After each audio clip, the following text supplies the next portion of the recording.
आमदार आदित्य ठाकरे यांची मातोश्रीवर पत्रकार परिषद. कोळीवाड्याच्या क्लस्टर विकासाला आमचा विरोध. आदित्य ठाकरे यांची सरकारवर सडकून टीका. काढलेले आहेत आणि काल परवाकडेच काही अभ्यास करत असताना आणि काही डेलिगेशन्सना भेटत असताना, निवेदनं घेत असताना कोळी महिला आल्या होत्या माझ्याकडे आणि एकंदर जो मुंबईच्या मूळ भूमिपुत्रांवर अन्याय होत आहे, कोळी बांधवावर अन्याय होत आहे, हा ते डोळ्यासमोर आणून दिलं त्यांनी मला. आता तसं पाहायला गेलं तर मुंबईत 1080 एकर तर अदानी यांना फुकटात दिलेले आहेत. त्याचा तर आम्ही पुनर्विचार सरकारांत करणारच आहोत.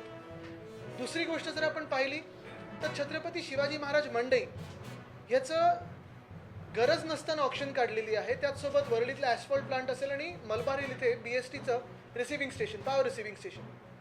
छत्रपती शिवाजी महाराज मंडई इथे वर्षानुवर्ष, पिढ्यानपिढ्या कोळी बांधव आपले मासे विकत असतात, तिथे मासे विक्रेते बसतात आणि कुठेतरी पियुष गोयल साहेबांसारखे जे लोक आहेत ज्यांना माशांचा त्रास होतो, त्या वासाचा त्रास होतो, त्यांनी ते त्याच्यावर नजर ठेवून हा भूखंड कुठच्या तरी बिल्डरला द्यायचा हे ठरवलेलं आहे. पण अजून धक्कादायक गोष्ट ही आहे की आता मुंबईत मराठी माणसाला राहू द्यायचं का, कोळी बांधवांना राहू द्यायचं का? म्हणजे तुम्ही पहा, 1080 एकरमध्ये मुंबईत फुकटात अदानी समूहाला दिली. छत्रपती शिवाजी महाराज मंडई देखील कोळी बांधवांच्या हातातून काढून घेत आहेत. पण सगळ्यात महत्त्वाची आणि धक्कादायक गोष्ट म्हणजे ड्राफ्ट हाऊसिंग पॉलिसी महाराष्ट्राची जी आलेली आहे, त्याच्यात खरं तर 3 ऑक्टोबरपर्यंतच मुदत होती त्यांना सजेशन ऑब्जेक्शन देण्याची, पण ती आता वाढवून 31पर्यंत दिलेली आहे. त्याच्यात धक्कादायक गोष्ट ही आहे की गावठाण आणि कोळीवाडे ह्याच्यासाठी सरकारने जे सांगितलेलं आहे, राजवटींनी सांगितलेलं आहे, एकनाथ शिंदेंच्या जे सरकार आहे त्यांनी सांगितलेलं आहे, ते म्हणजे क्लस्टर डेव्हलपमेंट. आता आपण ह्याचा जर विचार केलात तर क्लस्टर डेव्हलपमेंट म्हणजे नक्की काय? SRAला गोंडस शब्द म्हणजे क्लस्टर डेव्हलपमेंट. जिथे स्लम्स असतात तिथे SRA होतं, जिथे स्लम्स नसतात तिथे वेगळे प्लॉट्स एकत्र करून तशीच एक बिल्डिंग बांधणार, त्या बिल्डिंगमध्ये आमच्या कोळी बांधवांना कोंबणार आणि त्याला क्लस्टर डेव्हलपमेंट बोलणार. म्हणजे तुम्ही विचार करा, कुलाबा असेल, वरळी असेल, धारावी असेल, सायन असेल, वांद्रे असेल, ह्या सगळ्या जुहू असेल, वर्सोवा असेल, मठ असेल, इकडचे सगळे जिकडे आपले कोळीवाडे आहेत तिथे आता या सरकारने, ह्या राजवटीने म्हणजे भाजपा आणि एकनाथ शिंदेंच्याच राजवटीने त्या प्रस्तावित हाऊसिंग पॉलिसीमध्ये असं आणलेलं आहे की इथे आम्ही क्लस्टर डेव्हलपमेंट करू. म्हणजे तुम्ही विचार करा, आज जे कित्येक एकरवर राहतात आपले कोळी बांधव, तर कोळीवाडे त्यांच्यात आपल्या काळात म्हणजे महाविकास आघाडीच्या काळात मी देखील पुढाकार घेतला होता आणि 4-5 बैठका महत्त्वाच्या कोळीवाड्यांच्या सीमांकनावर घेतल्या होत्या. पण आज ते सीमांकन थांबलेलं आहे. कोर एरिया आयडेंटिफाय झाला आहे, पण जी मूळ त्यांची भूमी आहे ती अजून त्यांना दिली गेली नाही आहे. आणि जे आज बंगल्यात राहतात किंवा आज कोळीवाड्यात जे मोठी घरं आहेत त्याच्यात राहतात, एकरांवर ज्यांची जागा आहे त्यांना स्क्वेअर फुटामध्ये कोंबलं जाणार आहे. एका कोळीवाड्याच्या बाजूला हे सगळे लोक त्यांना एकत्रीकरण करून त्यांचं बिल्डिंगमध्ये डांबलं जाणार आहे. आणि मग जे काही उरलेला कोळीवाडा आहे, मग तो कोस्टल झोन असेल किंवा इतर सगळा झोन असेल, जे काही समुद्राच्या बाजूची चांगली जागा आहे ती दिली जाणार ही बिल्डरना. माझा थेट सवाल आहे की हे जे काही ड्राफ्ट हाऊसिंग पॉलिसी महाराष्ट्राची बनवलेली आहे एकनाथ शिंदेंसाठी किंवा भाजपसाठी, ही सरकारने तर बनवलीच नाही, सरकारी अधिकाऱ्यांनी बनवली नाही आहे, कुठच्या बिल्डरनी ही बनवली आहे, ह्याचं नाव लोकांसमोर येणं गरजेचं आहे. मी आज शब्द देत आहे शिवसेना उद्धव बाळासाहेब ठाकरे पक्षाच्या वतीने सगळ्याच जिल्ह्यामधल्या कोळीवाड्यांना आणि कोळी बांधवांना की हे आम्ही होऊ देणार नाही. क्लस्टर डेव्हलपमेंट नाही तर सेल्फ रिडेव्हलपमेंट. आणि तुम्ही जिथे आहात तिथेच तुमची घरं जशीच्या तशी एकतर अधिकृत करणं हे गरजेचं आहे, तिथे सोयीसुविधा देणं गरजेचं आहे, तुमचे हक्क देणं गरजेचं आहे. आणि हेच करत असताना पहिल्या 100 दिवसात नाही, पहिल्या महिन्यात नाही, पहिल्या आठवड्यात नाही, तर आमचं सरकार बनल्यानंतर पहिल्या दिवशी या ड्राफ्ट हाऊसिंग पॉलिसीची आम्ही होळी केल्याशिवाय राहणार नाही. ही रद्द करू आम्ही. कारण जसं मी सांगितलं की आज आपण पाहतोय मूळ मुंबईकर, मग तुम्ही आम्ही सगळेच आलो, आपण देखील अनेक वर्ष अनेक पिढ्या या मुंबईत राहत आलेल्या आहात. आपण इतर राज्यातून जरी आला असाल तरी वेगळं स्वप्न घेऊन, एका रोजगाराचं स्वप्न घेऊन राहत असतात. पण आज मुंबईमध्ये प्रश्न असा झालाय की आपल्याला घर परवडत नाही, पण फुकटात घरं, त्याच्यापेक्षा फुकटात भूखंड, म्हणजे ज्यांना फुकटात घरं मिळायला पाहिजेत त्यांना तुम्ही धारावीमधून पाठवताय सॉल्ट पॅनमध्ये, धारावीमधून पाठवणार तुम्ही मडमध्ये, कुठे दुसरीकडे. आज पण ही पण बातमी बघा ना, ही मला वाटतं कालची की 2-4 दिवसापूर्वीची बातमी आहे की coastal entertainment hub faces setback. पण ह्याच्यात एंटरटेनमेंट हब जरी नाही केला तरी एरंगळ आहे, मड आहे, अक्सा आहे, मारवे आहे, इकडचे सगळे जे काही जमीन आहे ती दिली जात आहे अदानी यांना. म्हणजे हे स्थानिक नेते, स्थानिक आमदार, मग कोल्हापूरतले असतील, सगळीकडचे असतील, ज्यांच्या ज्यांच्या मतदारसंघात कोळीवाडे आहेत, कोळी बांधव राहत असतात, त्यांची नक्की भूमिका ही ह्यावेळी का पुढे नाही आली? शिवसेना उद्धव बाळासाहेब ठाकरे पक्षाने तर हा विरोध केलेलाच आहे, कारण इथे आम्ही क्लस्टर होऊ देणार नाही. इथे त्यांना त्यांच्या हक्काचं डेव्हलपमेंट मिळालं पाहिजे. उगीच इथून तिथून खेचून आणून बिल्डरनी डेव्हलपमेंट करायचं हे आम्हाला मान्य नाही. पण आज भाजपाने ह्या भूमिकेला म्हणजे कोळीवाड्यांचं क्लस्टर डेव्हलपमेंट म्हणजे SRA सारखंच डेव्हलपमेंट हे कसं मान्य केलं? बिल्डिंगमध्ये कसं तुम्ही घालू शकता कोळीवाड्यांना? त्यांचं म्हणजे तुम्ही उद्योग मारून टाकताय. तुम्ही छत्रपती शिवाजी महाराज मंडईतले मासे विक्रेते ते हलवून टाकताय. कोळीवाडे आहेत ते नष्ट करणार. हळूहळू आम्ही सगळेच तुम्हाला असे परके वाटायला लागलो असे मुंबईमध्ये, तर कसं चालेल? आणि हे आम्ही होऊ देणार नाही. हे आज मी तुम्हाला सांगायला इथे सगळ्यांना बोलवलेलं आहे. माझं पूर्ण व्हायच्या आधीच तुमचा प्रश्न रेडी नाही काय? बघा, 2-3 गोष्टी आहेत. एक तर कोळीवाड्यांचं सीमांकन पूर्ण होणं गरजेचं आहे. साधारणपणे 7 जिल्ह्यांमध्ये संस्था अनेक काम करत असतात. त्याच्यातून खास करून कोळी महिलांच्या संस्था आहेत, त्यांच्याशी देखील माझी भेटगाठ होणार आहे. त्यांनी ह्याचा विरोध तर केलेला आहे, पत्र लिहिलेली आहेत. पण फक्त पत्रव्यवहार करून काही होत नाही, कारण धारावीचं असेल, माहीम नेचर पार्कचं असेल, अनेक गोष्टींसाठी महाराष्ट्रातून पत्र लिहिली जात असतात, सजेशन ऑब्जेक्शन घेतली जात असतात. पण आपण पाहतोय एकनाथ शिंदे काही कोणाचं ऐकत नाहीत. एकतर मालकाचं ऐकतात, जे म्हणजे अदानी, किंवा बिल्डरांचं ऐकतात. ही ड्राफ्ट हाऊसिंग पॉलिसीमध्ये हे पण आहे की स्लम्समधून तुम्हाला काढायला, जोर जबरदस्ती काढायला स्लम एविक्शन फोर्स बनवणार आहे. हे कोणासाठी होतंय? म्हणजे तुम्ही कोळीवाड्यातून जोर जबरदस्ती आमचे कोळी बांधव काढणार, तुम्ही स्लम्समधून तिथून आमचे सगळे स्थानिक जे आहेत ते काढणार. मग नक्की तुम्ही कोणासाठी लढलात निवडणूक आणि कोणाचं हे सरकार स्थापन केलं? कदाचित आपल्याला वाटत असेल की टोल माफ केला की 1500 रुपये दिले, पण हे तात्पुरतं, हे सगळं निवडणुकीपूर्वीचं त्यांचे नाटक आहेत. त्यानंतर ही जी ड्राफ्ट हाऊसिंग पॉलिसी जर मुंबईत आली तर तुम्हाला सॉल्ट पॅनवर PTC बांधले जातील. आपल्याला माहिती आहे, आपल्याला आठवत पण असेल, मुलुंडचे जे आमदार आहेत, कुर्ल्याचे जे गद्दार आमदार आहेत, ह्या सगळ्यांनी सांगून झालं होतं की आम्ही तिकडच्या PTC रद्द करू, PAP रद्द करू. पण अजून रद्द झालेलं नाही आहेत, कारण मालकाविरुद्ध काही बोलू शकत नाही. आणि हाच धोका आम्हाला दिसतोय, म्हणून ही आम्ही लढाई या जिद्दीने लढत आहोत. दोन प्रश्न आहेत. एक तर सेल्फ रिडेव्हलपमेंट तुम्ही जे म्हणताय, मुंबईत असे अनेक प्रकल्प आहेत की जे रखडले गेले कारण का लोकांकडे तेवढे फंड्स नसतात. आणि दुसरं तुम्ही जे म्हणताय की सॉल्ट पॅनवर अजून कन्स्ट्रक्शनला सुरुवात झाली आहे, पण आपण जर फ्रीवेच्या बाजूने बघितलं तर जो सॉल्ट पॅनची जागा आहे तिथं ऑलरेडी कन्स्ट्रक्शनला सुरुवात झालेली आहे. नक्कीच, म्हणून आपण ह्याच्यात पाहिलं पाहिजे. जेव्हा तुम्ही सांगता रखडलेले प्रस्ताव, तसं एक प्रकरण होतं BDDचं, 25 वर्ष रखडलेला प्रकल्प होता. पण आमचं सरकार असताना आम्ही ती सुरुवात केली आणि आज आपण पाहतोय टॉवर 1 हा पूर्णपणे जवळपास रेडी झालेला, तयार झालेला आहे. पण जे कोळीवाड्याचं आपण सांगताय ते अनेक मॉडेल्स आहेत. मग ओडिसामध्ये नवीन पटनायक साहेबांनी देखील एक मॉडेल वापरलं होतं, जिथे त्यांना तिकडच्या तिकडेच घरं बांधून दिली, स्टॉर्म शेल्टर बांधून दिले, डिस्पेन्सरी असेल, नर्सरी असेल, हे सगळं बांधून दिलं. तसं कोळीवाड्यांमध्ये आपण जर पाहाल तर अनेक वेगळे वेगळे समाज एकत्र राहतात. परत तिथे उद्योग मोठा आहे, तिथून मत्स्य व्यवसाय, हे सगळं होत असताना तुम्हाला ह्यांना काढून एका बिल्डिंगमध्ये कोंबणं हे शक्य होणार आहे का? आणि हे का एकनाथ शिंदे आणि भाजप करत आहे? काय एवढा राग माझ्या मुंबईच्या मूळ भूमिपुत्रांवर आहे? जे मड, एरंगळ आणि अक्साला जे आता अदानीला जी जागा दिलेली आहे, त्याच्यात कितीतरी समाज राहतात ना. ईस्ट इंडियन समाज आहे, कोळी समाज आहे, कितीतरी समाज तिथे राहतात, कुणबी समाज आहे, कितीतरी समाज आहेत. मग हे जाणार कुठे? लाईफ आणि लाईव्हलीहूड जेव्हा आपण बोलतो तेव्हा लाईव्हलीहूड कुठे मिळणार आहे ना? जिस तरीके से आपने कहा कि हाउसिंग पॉलिसी जो सरकार लाने जा रही है उसको पहले दिन स्थगित की जाएगी, क्या वजह है और क्या सरकार? हाउसिंग पॉलिसी जो ड्राफ्ट अभी बन चुका है महाराष्ट्र सरकार का, अभी सजेशन ऑब्जेक्शन उन्होंने मांगे हैं. 31 अक्टूबर तक उन्होंने सजेशन ऑब्जेक्शन के लिए वो राह देखेंगे.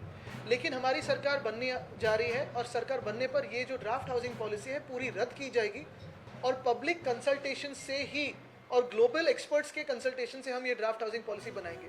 क्योंकि हाउसिंग पॉलिसी ये महाराष्ट्र के लिए हो, मुंबई हो, पूना हो, MMR हो, नागपुर हो, नासिक हो, इन शहरों के लिए अहम है, काफ़ी महत्वपूर्ण है. और अगर कोई एक बिल्डर या 2 बिल्डर ये हाउसिंग पॉलिसी खुद के प्रॉफिट के लिए बनाए, फ़ायदे के लिए बनाए, तो ये नहीं चलेगा. और इसलिए हम ये पॉलिसी रद्द करने जाएंगे. लेकिन इसमें और एक जो घातक चीज़ यही है कि कोळीवाड़ा जो है मुंबई में, उसे इन्होंने क्लस्टर डेवलपमेंट में डाल दिया है. क्यों चाहिए क्लस्टर डेवलपमेंट वहाँ? जहाँ डेवलपमेंट पॉसिबल नहीं है, जहाँ कोई लाइवलीहुड नहीं है, जीने का कोई दूसरा साधन नहीं है, वहाँ क्लस्टर हो सकता है. लेकिन कोळीवाड़ा में जहाँ कल्चर है, जहाँ एक आप देख रहे हो एकरों पे वो कोळीवाड़े बसे हैं, उनको स्क्वायर फुट में क्या आप दबा सकते हो? एक सवाल ये है कि नक्कीच. आता तुम्ही बघा मुंबईत बदवर पार्कला आहे, माझ्या वरळीत आहे, खारदांड्याला आहे, जुहूला आहे, वर्सोव्याला आहे, धारावीत आहे, सायनमध्ये आहे. हे सगळे कोळीवाडे ह्यांना नष्ट करायचेत आणि बिल्डरच्या घशात द्यायचेत. आणि तिथे काय सांगणार बघा, क्लस्टर केलं तुम्हाला, आम्ही बिल्डिंगमध्ये घर दिलं. पण इथे बिल्डिंगमध्ये खरंच कोळी बांधव राहू शकणार आहेत का? ज्यांना आपण पाहतोय कोळीवाडे किती पसरलेले आहेत, एकरांवर आहेत. खरं मुंबई ही मूळ भूमी आहे त्यांची. क्या आप आरोप लगा रहे हैं कि ये पॉलिसी वो सरकार ने बना रही, कोई बिल्डर बना रहा है? नहीं, मैं आरोप नहीं लगा रहा हूँ, ये सत्य सत्य चीज़ है, ये सच है कि ये बिल्डर ने बनाई हुई पॉलिसी है। कौन से बिल्डर? वो आप जाने, ए है या कोई और है, पता नहीं। आदित्य, जिस तरीके से पैसा पकड़ा गया इलेक्शन कमीशन ने जांच के दौरान तमाम सारे अधिकारियों ने करोड़ों रुपए जब्त किए, आपको लगता है कि महाराष्ट्र में पैसे का खेल जोर शोर से शुरू हो गया? अभी ये जो परसों पकड़ा गया वो कौन से झाड़ी डोंगर कहाँ से आ गया? नहीं, पूरा हो गया, उसमें बात नहीं की। इसी से जुड़ा हुआ सवाल है। अभी तक पुणे पुलिस ने क्लियर नहीं किया है कि पैसा है किसका। एजेंसियों को भी बुलाया गया है इस पूरे मामले में, लेकिन सिचुएशन लगभग 24 घंटे होने आ रहे हैं। पैसा किसका है, गाड़ी वाकई में बिकी थी या फिर गाड़ी का फर्स्ट ओनर ही असली मालिक है, ये चीजें अभी तक क्लियर नहीं की। क्या नहीं, छुपाया जा रहा है? बात स्पष्ट है। अगर सत्ताधारी पक्ष का कोई होगा तो कभी किसी को पता ही नहीं चलेगा, क्योंकि हमने तो पहले ही कहा है कि इलेक्शन कमीशन न्यूट्रल होगा तो पता चलेगा। अगर नहीं होगा तो बात सबको आपने जैसे कंजेक्चर्स लगाए वैसे लग जाएंगे।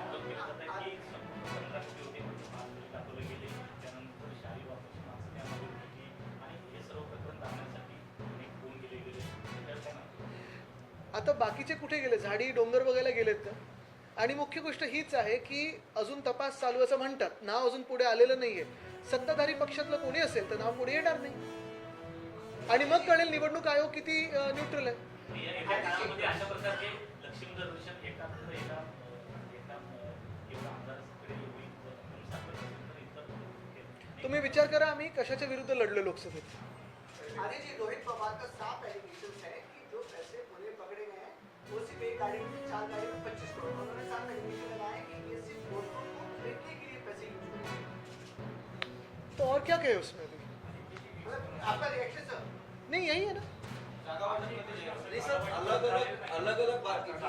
किसी ने कहा आणि अशा परिस्थितीमध्ये वरळीचं मतदारसंघ आपल्या तिकडे असे चर्चा आपल्याला बहुतांश लोकांचा मात्र जनतेच्या दरवर्षी कसा मनसे आता शिवसेना मला वाटतं ह्या जागे वाटपपेक्षा, कारण हे आता पुढच्या 24 तासात तर होऊन जाईल, महत्त्वाची गोष्ट हीच आहे की मुंबईच्या ज्या जागा आहेत त्याचा वाटप ह्या सरकारकडून जसा होत आहे ते अजून धोकादायक आहे. जसा जागेचा वाटप अदानी समूहाला होत आहे, जसा ह्या कोळीवाड्यांचा वाटप आता वेगळ्या वेगळ्या बिल्डर्सना होणार आहे, हे अजून धोकादायक आहे. आणि म्हणून ही लढाई आम्ही लढतो. नाहीतर काय बघा तुम्ही, त्याच्यावर कसं खेचातांड होत असते प्रत्येक. आता ती महायुती महाजुटी काय ते बनले, ते खरोखर नैसर्गिक आहे अनैसर्गिक आहे, किती खरे लोक खोटे लोक हे नंतर कळेल.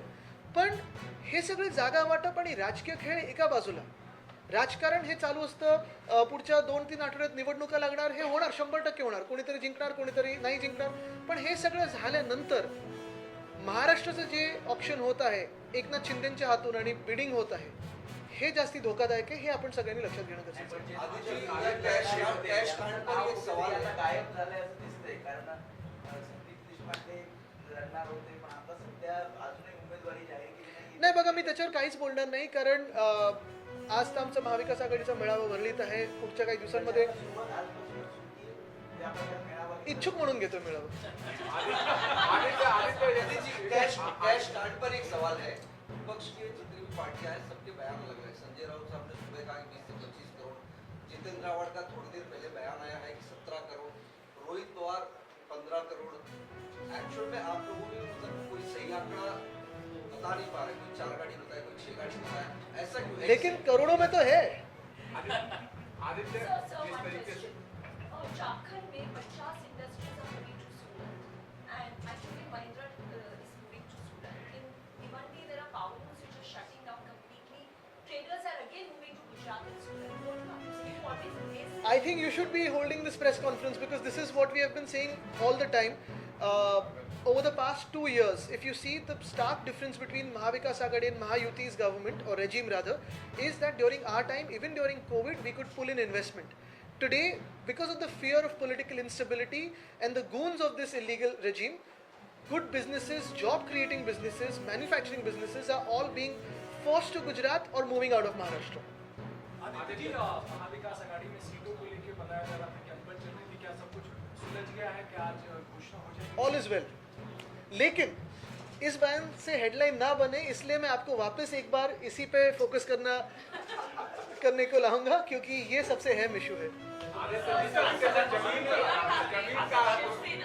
अरे तुम्ही जागा वाटप म्हणून एवढे सगळे लोक हसते आले दोन तीन.